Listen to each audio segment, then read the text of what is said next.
All right, guys. As promised, we're gonna do the darkest moments in TV history by Nicholas Kralberger. All right, these always scare me. I don't like being scared. I don't know why you guys like it when I'm scared, but we're gonna have to be scared just for you guys because I like you guys so much. Okay, so that's what we're doing now. I guess let's get it started. Opening, but Singleton brings it away for Bradford. I'm already scared. There's only Ellis with him at the moment, though, and he's played it straight to Redford. I hope this is one of the good ones and not like a rude one that's going to make me sad. Offside flag this time against John Thomas. Saturday, That's just a rolling ball. Nothing could happen. May 11th, 1985. A soccer match is underway in Bradford, West Yorkshire, England, between the visiting They call it football in their spot, in their part of town. team Lincoln City and the home team Bradford City, a group riding the high of having just won their divisional championship in the week prior. All right, good This for was them, the season I finale for the guess. club. One last match for the team and the fans to cap off what was otherwise a historic run. Cool. However, it wasn't just the season that this game would mark the end of. Oh, dude, you know what's messed up? I remember seeing that one clip of that guy getting like decapitated by the ice skate. Do you think that'll make it into a Nick Crowley video? You know, because I feel like, and maybe I'm just wrong, all these things were not in my lifetime. Well, they all are in my lifetime, but they seem like they happened so long ago. Imagine that. Imagine that was in this video. That would be crazy. No, balloons. I don't think so. But you know what I mean? At the time, Bradford City played their matches at a site called Valley Parade Stadium, with the right. facilities growing a reputation around the league as being incredibly outdated, and to many, Oh, no. What did it collapse? Come on. downright neglected. The awnings that stretched over the fans were made of old rotted wood, while underneath the stands Jesus. were heaps of old trash that would pile Nobody cleaned the trash up? Come on. up all throughout the season and rarely if ever be cleaned. Oh The whole my place God. was a mess, and the city knew it too, which Why wouldn't you want to go? Why would you want to go there? I guess the games must have been super entertaining. eventually led to their decision to just rebuild the stadium completely, with Oh. plans being set Oh, nobody gets hurt. Perfect. Nobody gets hurt. This is amazing. to tear the whole thing down soon after the game would end. Oh. But as it turns out, fate wasn't willing to wait quite that long. After the game was going to end? Come on, bro. Within the stands, a spectator was watching on enjoying a cigarette, taking one last drag before flicking it out of his hands. I still locked intently on the game, failing to notice that the cigarette butt had slipped through the floorboards of the bleacher and landed on the ground below. This almost immediately caused a small fire to break out, which was noted by the All right, small fire. They're all fine. Everybody's okay. commentator John Helm. So we've actually got a fire in the stand on the far side of the ground. And that looks Oh, that looks like a rather large fire to me, sir. very nasty indeed. Oh, my God. Despite the cigarette only being dropped a minute or so before, the fire was already visible from the stand. I mean, yeah, you got old, dry garbage there. Like, of course it's going to go up. As within that old stadium was the perfect makings of a disaster. And I wonder if people piss down there too. You know what I mean? Just because it's like nobody respects it. That's the thing. You don't want a bunch of garbage piling up, obviously, because it's disgusting and unhealthy and unsanitary. But also, when you exist in an area that's disgusting, people respect the area less. You know, you want to have a clean environment because people will respect that environment more. When that cigarette fell to the ground, it didn't just land on the grass, because the grass was likely not even visible at that point, and was buried under mounds and mounds of garbage. Garbage that acted as the perfect kindling for the blaze. And that wasn't all. True that. Remember, one of the main Is the grass even real though? Like, would it even ignite? It would ignite if it wasn't real, right? But grass usually won't go on fire unless it's really dry, because the water in it would prevent it. Am I wrong about that? sticking points of the rebuild was the fact that the awnings that reached above the fans were made entirely of that old wood. meaning that you had Oh, heaps I literally just diarrheaed when I realized that. of kindling, tons of wood, and now a spark, with a final fatal factor being that it was a windy day. Oh, Jesus. It was the perfect storm, and the results were devastating. Oh, no. This is not good. This is not funny. This is going to be terrible. And I've just seen the police leading a couple of people out to the ground. A minute? Well, it looks like everybody got out of there in time. They're having to leave the pitch, and obviously they're back in the tunnels. The heat is now becoming tremendous. Oh, my God. The black ball of smoke is rising hundreds of feet in the air. I guess, announcer for announcing it. Jesus. It took approximately 3 minutes for that small fire to engulf the entirety of the stands. Yeah, maybe that makes it cheaper. They don't have to knock it down, right? The black smoke billowed into the sky, and the crowd desperately rushed to the field to get away from the heat. And the whole place is scorching. And by the way, guys, I don't know if you know this. This is actually this is the introduction to how Burning Man was created. So They've been talking about having a new ground at Valley Parade. They might soon have to have one, because this is the day that Valley Parade Football Club football ground is burning down. The footage is highly disturbing, so much so that I don't know, it's kind of cool. So far, nobody's died, so I think it's cool. I like fires. I'm a boy. Boys like fires. I used to light shit on fires all the time. I used to have like old action figures that were probably worth a lot of money, like Teenage Mutant Ninja Turtles and Thomas the Tank Engines, that I would just light on fire. Because I'm a boy, and boys just like to light shit on fire. It's just cool. It's badass. can't show the entire thing. But during this time, however, a radio broadcast was on air, with the audio giving us a good idea of just how chaotic the scene was, and the moments when the blaze really erupted. We're on fire here at Valley Parade. The whole end of the stand at one side. Yeah, if you think about it, it's a good thing Pokemon don't really exist. Because could you imagine people that just had Pokemon around? Got your Charmander hanging out in the seat watching the game with you. All of a sudden, the bleachers are on fire. Now you need to put a ban on all fire Pokemon being out of their balls at a particular time. You know what I mean? All of a sudden, you got some Pokemon made of peanuts. Peanutmon. You know that there's probably one of those probably exists. All of a sudden, some kid has an allergic reaction when he touches it. Oh, now we got to ban the Peanutmon. You're basically going to create different classes of Pokemon. Like, what's the safest Pokemon?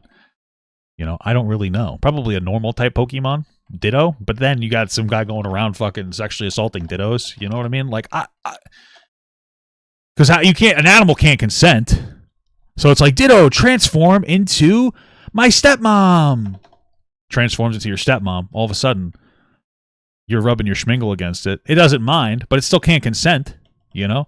It's like when a dog intentionally mounts a girl. And it's like, you know, the dog wants to do it, but it's a dog. It's not smart enough to consent. So that's abuse. That's a terrible thing. It's horrific. It's just something that you really got to think about as Pokemon become more real. So listen, I gotta time you out because you said the N word with the soft A, and you're black, but I don't like black people. No, I'm just kidding. I don't like it when people use that language in my chat. Just letting you know, even if you're a black guy, all right, just got to set that boundary. It's actually in flames now. I can see the orange of the flames. The game is actually stopped here at Valley Parade, and people are running around. They're running around beside us. They're running around all around us, and people are saying, "Get onto that pitch." The whole stand is on fire, Tony. It's an absolute. It's spreading quickly. There's going to be problems, Tony. Let's get all those. Thank God this happened in an English country, so I can understand what they're saying. People out of there. Let's get those people. Just take your time. Don't rush. Don't push. Wait for the kiddies. People are coming around us. You can hear the heat. The smoke coming everywhere. Oh my God. We are What's coming? going to have to disconnect very shortly because it really is flaming all the time. We're taking a break. We're getting out of it.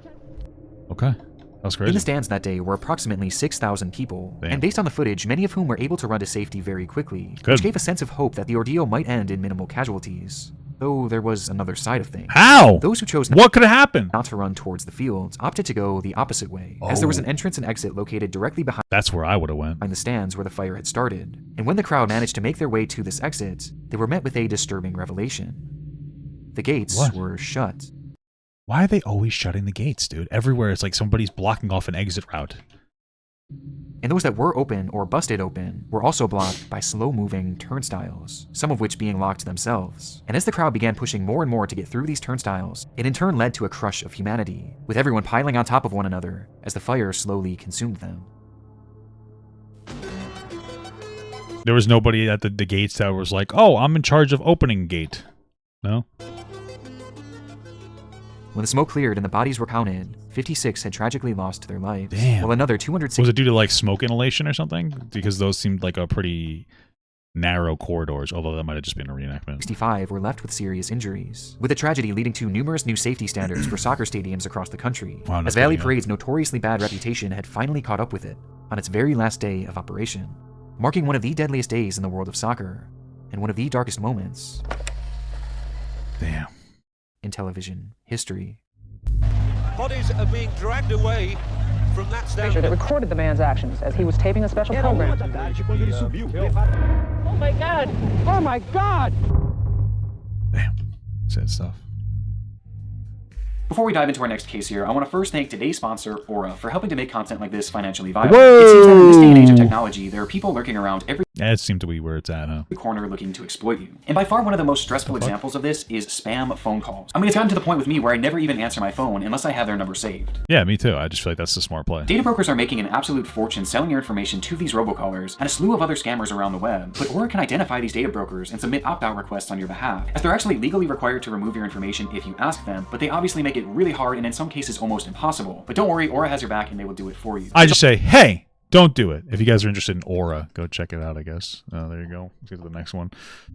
Link in the description for the core video. I like to play a little bit of the ad so you know what you could be getting. Oh, is that a Chia Pet?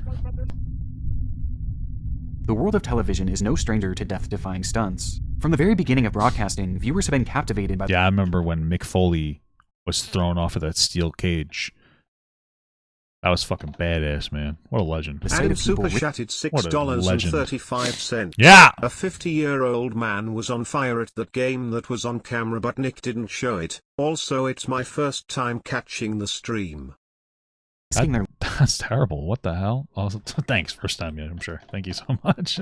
Lives to pull off these seemingly impossible spectacles. But while most of these performances are done by trained professionals, perhaps one of the strangest television stunts ever performed was one done by a man with hardly any training at all. Oh, cool. Adelier Antonio de Carli. What Born did he in do? Pelotas, Brazil, Adelier felt a calling early in his life to dedicate himself to God. This eventually led to him becoming a Catholic priest, where he developed a deep connection with those in his community. With little boys. I'm just kidding. To many, Adelier was considered a man of the people, someone who had a passion for religion and a goal to make it accessible to as many people as possible, which is where he developed the idea for his most infamous project. All right, Near his home in Brazil was a popular Schmingelbang. port city named Paranagua, which saw the import and export of a vast array of goods, making it a central hub for truckers to drive to and from on a regular basis. Ah, he tried to convert the lot lizards so that they would convert the truckers, and then they would be able to spread God's word. How do you like that? Smart guy. But Adelier began to realize that for these truckers, the vast majority of their lives were lived on the road, and this rarely, if ever, allowed them to practice their religion. This revelation inspired Adelier. I feel like you would be able to practice that all the time. What do you got to do to practice religion? You just pray while you're driving. Nah, I'm a little bored. Let me pray for a couple minutes. Passes a little time. To start putting together plans to build a chapel at a trucker's rest stop right in Paranagua, which would allow... Damn, imagine just driving for fucking 12 hours and you have to sleep for 6 hours to get up in the morning so that you can go do your next run. And it's like, somebody's like, yeah, there's a church here now. I just feel like that would suck. For drivers to stop and worship while on the road. In theory, this seemed like a great idea, and one that the community could easily rally behind, though there was just one issue. Oh god, what's the issue? The money. Building a chapel and maintaining it was not going to be cheap, and far exceeded what was possible with just his salary, making the whole thing seem like more of a dream than anything. How much does it cost to maintain a church? Isn't everything free? Like, no taxes, I thought? And like the religious people that are there, they don't really take the money, do they? They get paid? Unless he could somehow find a way to raise the funds. Which is when he had the idea. Ah, he put a hot dog stand next to it so the truckers get hot dogs and they could praise God. He was going to create a public spectacle, one where he would attach himself to hundreds of helium-filled balloons and take off into the sky. Why? Why is that your spectacle? In a process known as balloon clustering. Believe it or not, this was actually a somewhat well-known stunt at the time, as popularized by a man named John Ninomia, whose footage was shown on numerous television stations a few years prior in 2006. You can't be doing the same stunts that Asian people do. You just can't do it. They're just built differently. Have you ever seen an Asian play a video game? That's why it's a multi-billion-dollar industry now, okay? There's no white people at the top. The hell are you doing? Unless Asians just don't like that game. That's the only time white people do well in the sport. Let's just be real. And perhaps having... And yeah, it's a sport, guys. ...been inspired by this, Adelier viewed the stunt as the perfect opportunity to fund his chapel, with his plan being to break the world record of 19 hours in the air, and in doing so, use the publicity to gather donations. Cool. But the only problem was, he had no experience whatsoever. He had gone skydiving numerous times before, though, and he believed that... What the fuck does skydiving have to do with balloon chilling, balloon swinging? How many balloons do you think I would need to go up into the atmosphere? Familiarity with that would help him to break the record in no time. And so, on January 13th, 2008, in the city of Umperi, Brazil, over 600 balloons were filled with helium and attached to a chair, which Adelier was then strapped to. How do you go down? How do you go down? You gotta pop the balloons? You gotta play darts? How do you go down, dude? He began to lift off the ground, quickly floating high in the sky, as the news cameras were there to film it all. The flight saw him travel roughly 17 miles and reach an altitude of 17,000 feet, highlighting just how dangerous of a stunt this really was. But despite his lack of experience, after around 4 hours, he would touch down safely in Argentina, marking the end of his first successful flight. How do you touch down? Do the balloons just get tired and give up? Like, how do balloons work? How do the balloons work? You know, God destroyed the Tower of Babel and separated us for a reason, okay? What are you guys doing? It was a promising start and inspired Atelier to continue planning and prepping. Floating into the air in a hot air in a bunch of balloons is quite literally the opposite of just plummeting to your death and then undoing a parachute so you don't die. For his next attempt, which he resoundingly told people would break the world record. Oh, in preparation for doing so, he took part in various jungle survival training exercises and even took up mountain climbing, as he knew he would be flying over remote regions, which left him at risk of being stranded somewhere in the wilderness. Cool. To further aid in this, Atelier would also have a satellite phone and a GPS, which he would use in tandem to help track his location and call for assistance should things go awry. It seemed that Atelier was ready for anything, but on April 20th, 2008... Why? What kind of a mental issue do you have to do some wild shit like this? As a crowd gathered around to see this man attempt this record, God recalled him. He said, "It's time for you to come home, brother." And Adelaide flew up to heaven and died. And then the balloons got tired, and then they fell to the ground. And that's why you don't do why would you think of doing this? The weather began to take a turn for the worse. Evel Knievel really made people think they could do. You know, they just made people think that they could do it. Yeah, I could do that. During his first flight, the skies were sunny and the winds were calm. I could do that on this one. day, it was gloomy and the rain was falling hard off and on, putting the whole stunt in jeopardy. But Atelier remained confident, boasting that thanks to God, he would have Yeah, just put an umbrella over all the balloons. A big umbrella. perfect weather when he was on his flight. And then add a couple more balloons for the weight of the umbrella. Cima dela. 10 minutos eu ultrapasso ela. Up. E depois vou voar sempre em tempo bom. See, this is why I said before, I liked it that the football thing or soccer thing happened in an English-speaking place so I could understand what's going on. Despite some trying to convince him to push things back, he knew that the crowd was there for him, and this was his chance to secure funding for his dream project. Com essa quantidade de balões, o padre deve... What the hell? You really need that many balloons? Damn. I would need a fucking armada of balloons. I would need enough balloons to ruin the ocean full of plastic. Enough balloons to make the ocean 1% plastic because of microplastics, you know? Deve viajar a cerca de 5.000 metros de altitude. Com ele lá em cima, vão estar ainda um telefone celular por satélite, GPS... Chegando a Dourados, no Mato Grosso do Sul. What's the GPS, like, well, I get the GPS. What's the satellite phone going to do for you? Hey, guys, I need assistance. All right, we're prepping our balloons. Like, how do you help that guy? I mean, a helicopter would just blow him away worse, right? A jet would also fuck him up. How do you help him? O tempo estava fechado, mas o padre insistiu. Yep, that's what I'm saying. Era 1 da tarde quando ele subiu, levado por 1000 balões de gás coloridos. I think he said balloons on that one. Pretendia bater o recorde. And with that, he was off, soaring quickly into the sky where he eventually disappeared into those thick I'll stick to the soaring ride at Disney for the similar experience. rain clouds. For essentially all of his flight, those clouds Bro, shut up. You look like the house from Up.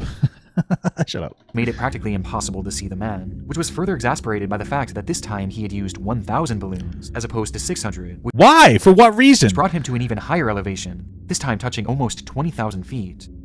Bro, that's insane. I couldn't even imagine just hanging out in a glorified height chair. Just floating around. Like, that's so unsafe. Does he have a parachute strapped to his back in case he decides to bail out? What's his safety precaution? But just Is he going to double jump before he hits the floor? because he was out of sight, that didn't mean that we couldn't hear from him, as he would soon call down to a local news station to share a somewhat concerning update. Hey guys, I don't know if you knew this. It's scary up here. I'm really high up. That's his concerning update. I would be terrified. I need to get in contact with the staff so they can teach me how to operate this GPS here to give the latitude and longitude coordinates, which is the only way that someone on the ground can know where I am. What? You didn't even know how to use the goddamn technology that you were using? What about the first time? What, do you feel too embarrassed? I don't know how to do latitude launch. I don't either, but I'd be damn sure I was an expert on that before flying in a fucking height chair with balloons.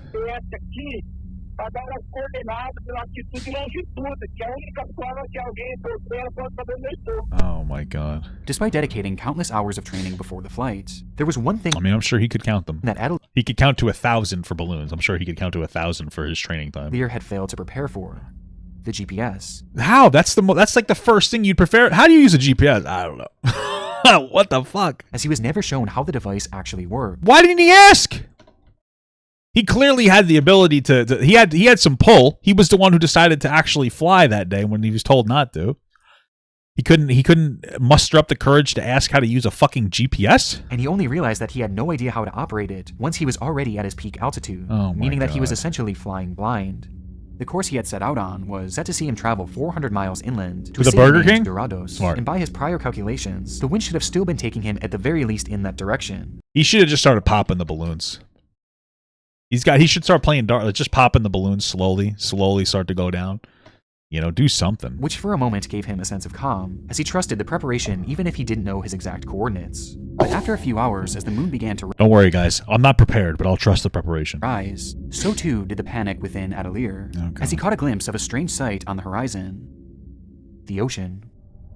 That is fucking terrifying. Somehow, the wind had done a complete 180. Like, actually terrifying. Like, I'm being serious. That's scary. Just a big black ocean. Not like that, but just a big, like when it's dark out, it's just nothing. It's just nothing. And then there's things under the water that are scary. I don't know what the fuck those are. And had blown him in the exact opposite direction that he had prepared for. And before he knew it, he was flying directly over the sea, with no way of stopping himself or even Jesus. slowing himself down, as he was now flying alone into pitch blackness. I don't understand. Why wouldn't you want to put some sails on that thing?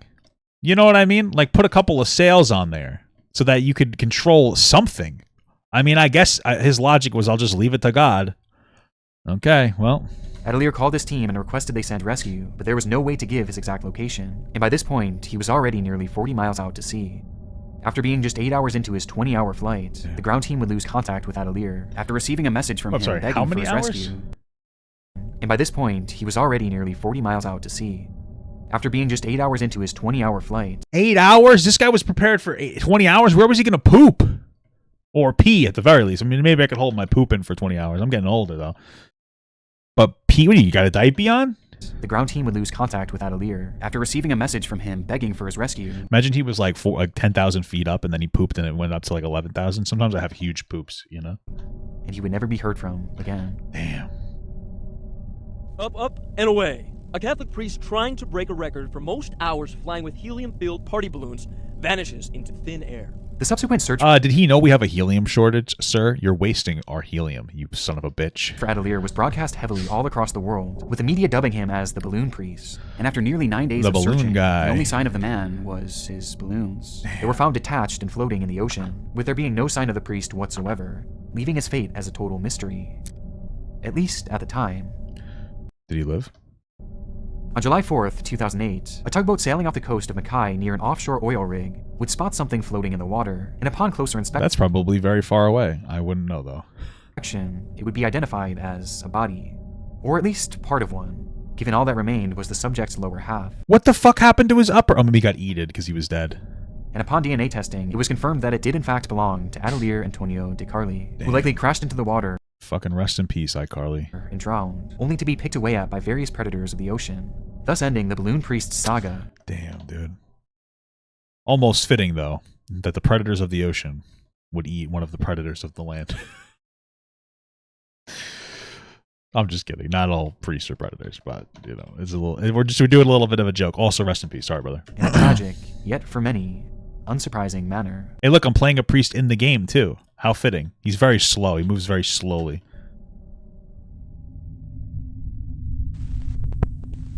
Night is the most dangerous time for pedestrians along streets and highways. To be on the True. Wear a reflective vest. You know, there's a woman around here that wears one. This way I don't hit her with the car.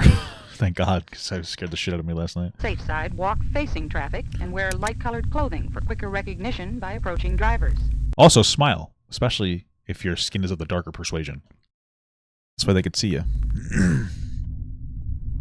And once you get into a car with somebody, you're at their mercy. If your car should become disabled, the rule of thumb is stay inside. There are signs you can get to put on the back window to summon for help.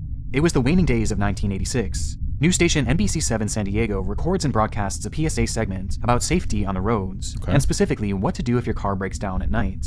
This may seem like a fairly random topic, but for residents No, it seems pretty normal and basic. Do you remember back in the day where they used to have those things that were like, it's 10 p.m. Do you know where your children are? And it sounds innocent enough until you realize, like, there was a reason that they had to do that.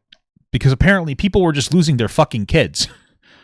And they were like, hey, parents, is your kid home? And they're like, oh, fuck, my kid's not home. It's 11 o'clock at night and it's a school night. I kicked my kid out at 4 in the afternoon, told him to play outside and locked the door. Oops, forgot about that one. Like, that's just something people did back in the day. It's like, yeah, I just kicked my kid out of the house. He's just gone. Fuck him. So, you know. Residents of San Diego, fears were rising over just how safe their highways were, as just a few days prior, a 20-year-old college student named Kara Knott had gone missing, only for her car to be found. I guess she's not okay. That's actually inappropriate. Pulled over onto the shoulder of a tall bridge, where underneath, police would find her body, having been strangled brutally and tossed over the side to the ground below. Understandably, residents were concerned, with many assuming that she had ran into car troubles and likely exited her vehicle to get help, only to be kidnapped and killed by a nearby motorist. Is that what happened, or that was the speculation? And due to this, NBC7 thought the segment would be effective in educating those out there, in the hopes of avoiding another situation like Kara's, especially considering at this point... Wait, is that actually what happened, or was that the speculation? Her killer was still somewhere out there. Oh, I guess that's actually what happened. For the video, they even had a highway patrol officer come out to share his tips. Being a female, you could be I wish it was a female highway patrol officer that came out to share her tits. robbed if you're a male, all the way to where you could be killed. Once you get in that other person's car, you're at their mercy. As well as a man whose car had broken down when they were filming. Do you realize how dangerous it is? Yeah. Was that the guy who did it or something? Because they flashed something on the screen that made me scared. Yes, I realized. In fact, Or am I just profiling? I was putting the gas in, and 18-wheeler came by and almost blew me away. Overall, the segment appeared relatively harmless, with the main messaging being to contact authorities and wait for their assistance rather than trusting a stranger. Thank God that we have a cell phone. We have cell phones now, you know? But still, this did little to calm the public's nerves, as paranoia rippled through the community, and speculation began to run rampant on who was responsible for Kara's death, which is when disturbing allegations began to emerge. Oh my God, I know what happened. Herbie Fully Loaded got her. Oh, Jesus Christ. Oh, Jesus, Lightning McQueen got her. Mater, why would you do this? Following this report, 24 separate women would come forward to share their bizarre encounters that they had had on that very same road in which Kara was found. The girls, what was there, like a troll there? Claimed that they were pulled over by a police officer who interrogated them in their cars for upwards of 2 hours. What the fuck? And the questions being asked during this weren't even relevant to the alleged violations they had committed. Instead, they hey, how big are your tits? were more personal, sometimes even sexual. As if the man sometimes, yeah, 4 hours. Was trying to seduce probably most them. of it. And it got stranger from there, as when looking into that cop's work record, it was discovered that he was on patrol the night in which Kara had gone missing. Wait, an actual police officer was doing it? I assumed somebody like stole a police car or bought one off of an auction and made it look legit. What the fuck? And he just so happened to be working that very same stretch of highway. And making things even more concerning was the fact that underneath Kara's fingernails were traces of what appeared to be fabric that matched the material used to make police uniforms. Oh my God, what is that, wool? And hidden in the officer's Reborn trunk. Booty super chatted $2. You're so funny, Papa. I love you equals 3. Thank you. I love you equals 4. Was heavy rope, with it eventually being revealed that Kara had rope marks around her neck, implying that that's how she was killed. But what does make these accounts so important and so relevant to the topic at hand was the fact that the officer being named by every single one of these women was a man named Craig Allen Pyre. Is that name supposed to be significant? Spotting pedestrians at night is a police officer doing crimes? No way! difficult. Now, once you get into a car with somebody, you're at their mercy. Because if you do decide to walk, the CHP says you never know who you may meet along the road. Anything can happen. Damn. The very same officer that was shown in the local news report. Oh, Jesus Christ. I knew that the person who did it was going to be in the video. Like in the news report. It would eventually be revealed that on... Who the hell are Megan and Nikki? Oh, no, I haven't reacted. I don't know what to say. December 27th, 1986, Craig Allen Pyre pulled over Kara Knott, flirted with her, raped her, strangled her, and then threw her body off a bridge. What the fuck? Jesus Christ. Only 2 days later, appear on this PSA and try and teach the public how to avoid being kidnapped and killed alongside of the highway. All the way to where you... Hey guys, here's how you avoid being kidnapped and killed. Be here where I'm going to kidnap, rape you, kill you, and throw you over a bridge. Whoa! Bro, this guy was like advertising like his small business at this point. That's what he's doing. Just call the cops. Just call the cops. Don't listen to strangers. Just call the cops.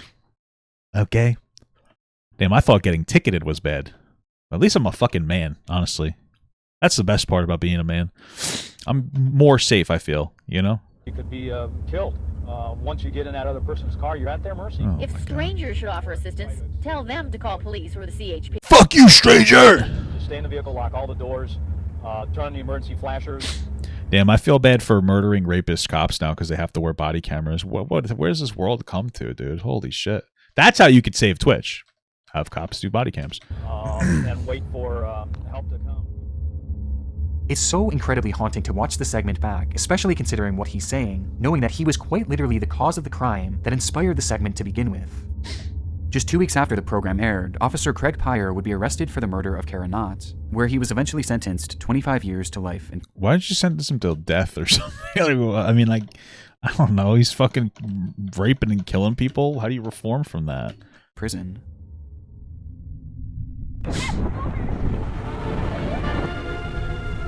Niagara Falls, Ontario, Canada.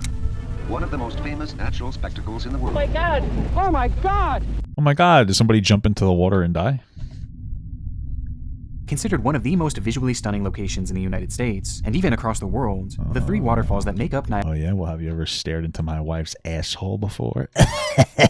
Niagara Falls offer a unique blend of beauty and violence, making it no wonder why tens of thousands of people visit the area every day, just to take in the awe-inspiring views and that unbelievable rush of water. But on March 20th, 2003, as a typical crowd gathered to take their photos, their attention was captured by something far different than the scenery. Something that couldn't have been possible. It looked like a man in the water. How is it not possible, dude? There's people in the water all the time. He wasn't being swept over, and he wasn't moving at all. He was just standing there. Is it like the pressure that would prevent somebody from being in the water? At the very edge of the falls, staring off into oblivion. Oh, Jesus. Police were immediately called to the scene as a panic arose, and within minutes, rescue crews would begin their work, along with a cameraman from a local news station.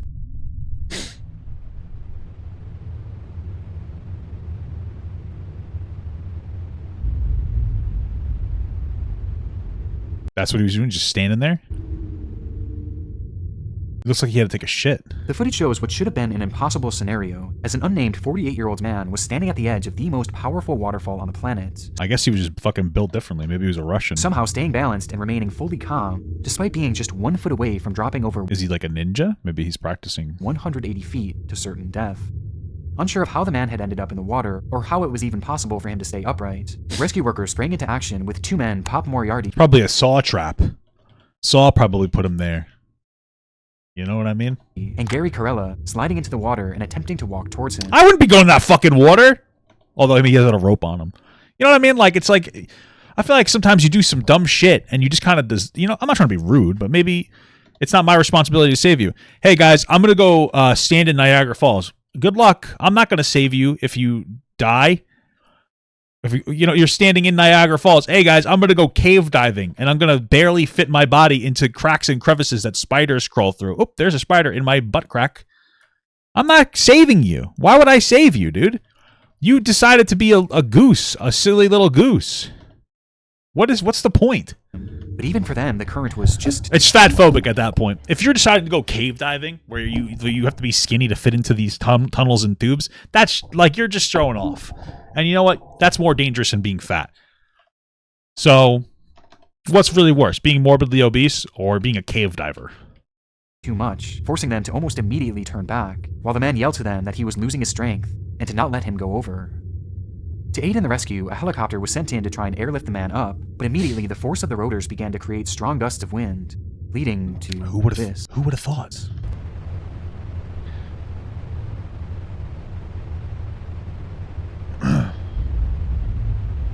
Damn, they killed the guy.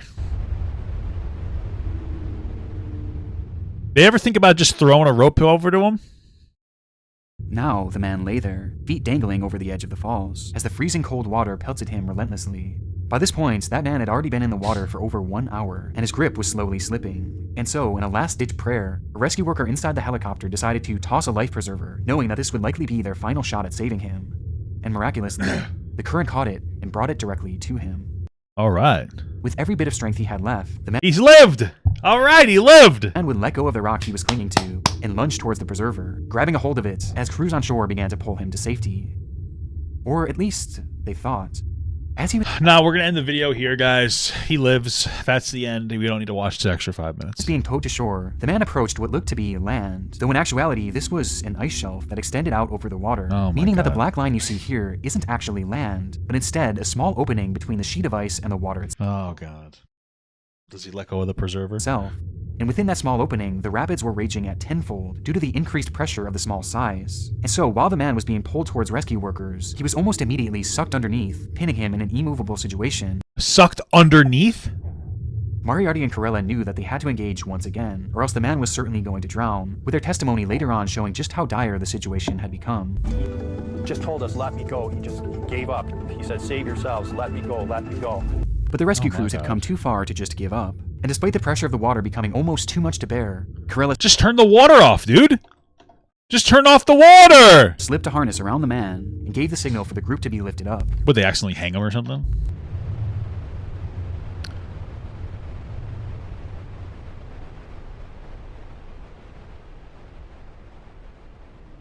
They get him? They saved his life. Yay! Somehow, they had all done the impossible, and with the victim now on solid ground, he was taken to a nearby hospital where, despite suffering from severe hypothermia, he would go on to survive. All right. One of the most incredible rescues ever shown on television. But it turns out that was Jack the Ripper, and he killed 500 people after that. Like, what's the twist, Nicholas? What are you gonna fuck with me on now? What are you gonna do now? But with the victim now safe, it was time to figure out what exactly had happened. Well, apparently, the man had lost all of his money due to a crippling gambling addiction. Oh, damn. Well, I mean, here's the thing about gambling, if you really think about this. Okay? Think about this. You can only lose 100% of your money, but you have an infinite amount of money to gain. So it's like, do you really lose when you're gambling? So the possibilities are endless. Even gambling away the last of his family's own cash, losing everything and everyone in the process. And he entered the water that day, hoping to make it his last. But as he drifted towards the edge, he suddenly had a change of heart and decided to fight for survival. And yeah, that seems to be how it usually goes. People go to take their lives and they're like, wow, this is actually not what I want to do.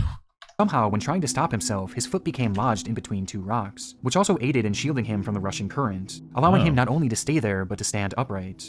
It's unknown what happened to the man from here, as he's understandably never been named publicly, but I do hope he managed to find some peace and purpose, as his story is one of very few of this nature. I'm surprised he wasn't able to, like, capitalize on this insane story. With a happy ending, especially within Niagara Falls, as the area has become a hotspot for attempts just like this, the vast majority of which sadly ends. At least make it look like an accident so you can get life insurance money, you know? Successfully. And as it turns out, one such example of this was captured when the cameras happened to be rolling. Frazier that recorded the man's actions as he was taping a special program with Phil Kavitz. It is Phil's voice you will hear on the tape. Factories, hotels, and other buildings line the river. As TV host Phil Kavitz is recording a program for the local nightly news in Buffalo, New York, he did so near the mouth of Niagara Falls, where the rapids are raging in a particularly fearsome manner. What are the odds? When suddenly... Buildings line the river. Then Frederick Olmsted started a campaign to persuade... What the fuck? We see a man come running from the brush and leap directly into the water. Oh my god. For obvious reasons, I can't show what happens next, as the water begins to sweep the man towards the edge of the falls. But the audio alone is sufficient in showing just how traumatic the moment was for the news crews watching on. Factories, hotels, and other buildings line the river. Then Frederick Olmsted started a campaign to persuade New York to buy the land. Oh my god! Holy... Oh my god! Oh my... Oh! Are they gonna come? As they watched in horror, the man was dragged to the edge and then swept directly off, going over head first and standing no chance of survival. According to the report, the man was never identified and his body was never found, likely having been pinned by the impossible force of the water at the Maybe Aquaman found him. Bottom. But what I find most chilling about this video is the fact that it's only seemingly been archived in... Of course we gotta go find... it was like, hey guys, this guy lived. But guess what? This one's fucking dead, dude. Here you go. Here's a tragic story. He probably saved that one for so long. He's like, I cannot show this story of triumph until we could find some fucking guy who died. We got to do it, guys. Come on. This poor quality, which makes deciphering details about it incredibly difficult. However, there were many who watched the program on TV the day after, as the news station actually aired this footage for the world to see. Of course they would. One particular account has haunted me since the moment I first read it. Oh yeah, why don't you tell me? Why don't you identify it so I can have horrific dreams tonight? I remember seeing this when it was first broadcast. Freaked me the hell out. It wasn't a worn out videotape back then, and the image was a lot cleaner. The guy looked at the news crew and into the camera when they started yelling. Creepy and sad as hell. Despite being known for its beauty, there is a dark side to this amazing location, and one that has become, and likely will remain, no stranger to the world of television. Ooh, spoopy. I wish my wife didn't eat my last banana. That was scary.